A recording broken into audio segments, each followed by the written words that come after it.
the tale of the three brothers. There were once three brothers who were traveling along a lonely, winding road at twilight. In time, the brothers reached a river too treacherous to pass, but being learned in the magical arts, they simply waved their wands and made a bridge. Before they could cross, however, they found their path blocked by a hooded figure. It was Death, and he felt cheated because travelers usually drowned in the river. And Death was coming. He pretended to congratulate the three brothers upon their magic and said that each had earned a prize for having been clever enough to evade him. The oldest brother, who was a combative man, asked for a wand more powerful than any in existence, a wand that must always win duels for its owner. So Death fashioned him one from an elder tree that grew nearby. Then the second brother, who was an arrogant man, decided that he wanted to humiliate Death still further and asked for the power to recall others from Death.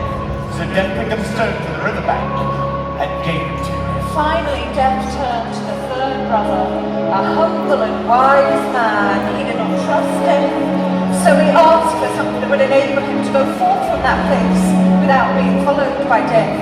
And Death, most unwillingly, handed over his own cloak of invisibility. In due course, the brothers separated, each for his own destination.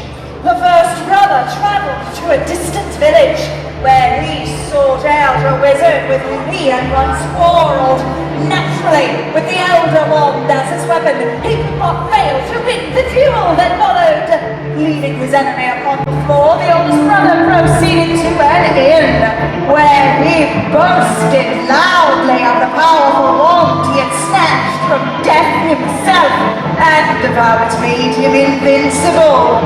That very night, another wizard crept upon the oldest brother as he lay upon his bed, whereupon he stole the wand, and with it, the brother's life. So Death took the first brother for his own. Meanwhile, the second brother took the stone that had the power to recall the dead and turned it thrice in hand.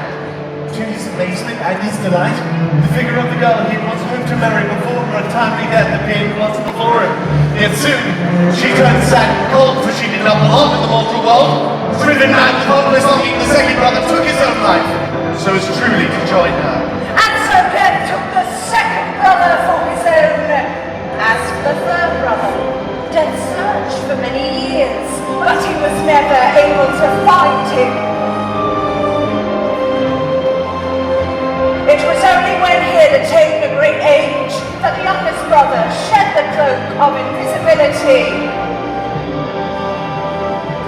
and gave it to his son.